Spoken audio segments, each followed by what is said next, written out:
Katharina tried to scream, but the sound died in her throat as if the air had turned solid. She couldn't move, her legs locked as though the chapel itself anchored her in place. Panic clawed at her chest, but every breath felt shallow, her voice swallowed by the oppressive air. The creature stepped into the faint light spilling from the cracked roof above. It was massive, hunched yet towering, covered in dark, matted fur that glistened with the blood now dripping from its claws. Its teeth, long, jagged, and glinting like broken ivory, were bared in a snarl that twisted its wolfish muzzle. But it was its eyes that held her, burning, golden and ancient, filled with a feral hunger that transcended anything human. With a deliberate slowness that bordered on reverence, the beast cradled Richard's body in one arm, tilting his lifeless form as if inspecting it. His claws moved with an eerie precision, parting the torn fabric of Richard's shirt and pressing into his chest. Katharina's stomach churned as the creature's claws sank deeper, the skin splitting with shocking ease. The sound of flesh tearing was grotesquely wet, mingling with the faint rasp of Richard's last breaths. Katharina wanted to look away, to close her eyes and block it all out, but she couldn't. Something, fear, shock, or perhaps the creature itself, kept her gaze locked on the horrific scene. The creature worked methodically as if performing some dark ritual. When the chest cavity opened, exposing the still-beating heart, the beast paused. It leaned in closer, its elongated snout hovering over the organ. For a moment, it seemed to savor the sight, the golden eyes narrowing in something akin to pleasure. And then it struck. The jaws snapped down, tearing the heart free in one grotesque motion.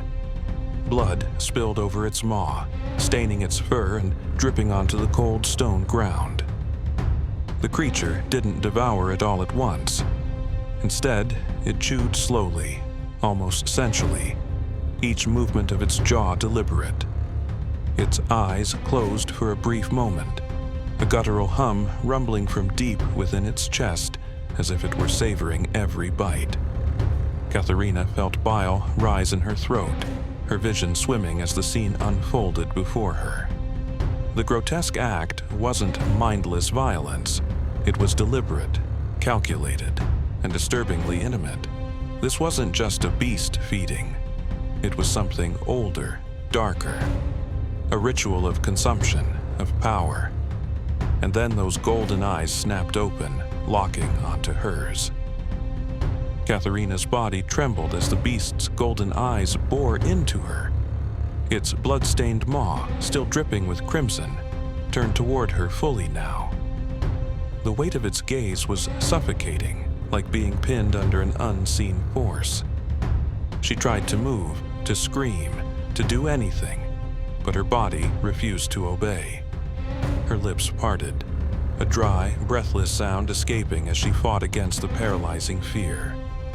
"But please," she managed to rasp, her voice cracking. The beast tilted its massive head, its glowing eyes narrowing as if trying to understand her. "But please, don't," she stammered again, her words broken by gasps for air. But her voice faltered, and what came out next was no longer a plea. Love." The word slipped from her trembling lips, barely audible, yet the creature heard it. It stilled completely, its ears twitching as if the sound had struck some hidden chord. "Love." The voice was deep, guttural, and resonant, like a storm echoing in a cavern.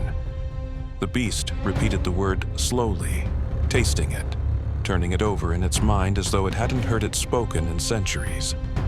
It loomed closer, its massive frame casting her in shadow. "What is love to you?" it asked, its voice carrying a strange mixture of menace and curiosity. Katharina's breath hitched as the deep, resonant voice echoed through the chapel. It didn't seem possible. Her mind struggled to process what she had just heard. A voice. A voice. Her wide, tear-filled eyes darted around the room, searching for another presence, someone, anyone else. But there was no one, only her and the beast. Love.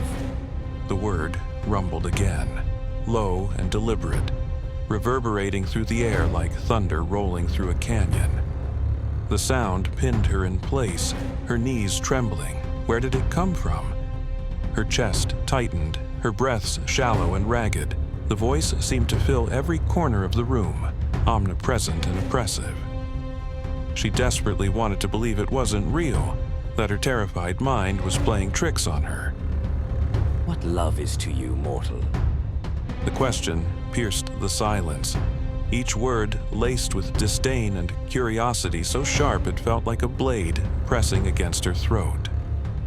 Her heart stopped. No mistaking it now. The voice came from the beast. Katharina stared, unblinking, at the blood-stained creature looming before her. The glow of its eyes cut through the gloom, locking onto her with a searing intensity that burned through her very soul.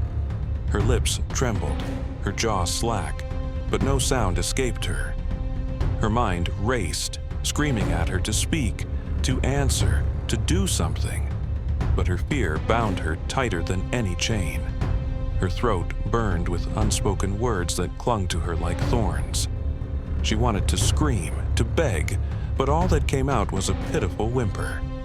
The beast snarled, its sharp teeth bared in frustration, the sound shaking her to her core. The air around her grew heavier. It turned away from her, stalking toward the altar. Its movements were slow, deliberate, as though savoring her silence. And then, the change began. The first sound was a sharp crack, the unmistakable snap of bone shifting. Katharina flinched, her body jerking involuntarily. The creature's massive frame began to ripple, its hulking shoulders folding inward as its spine arched grotesquely. The sound of snapping and grinding filled the chapel, louder than anything she had ever heard. She watched in morbid fascination as the beast's arms grew thinner, its claws retracting into long, pale fingers that still glistened with blood. The fur covering its body began to recede in uneven patches, revealing pale, scarred skin beneath. Its form shrank, its monstrous bulk folding in on itself until what stood before her resembled a man, almost. The transformation was not clean, not graceful.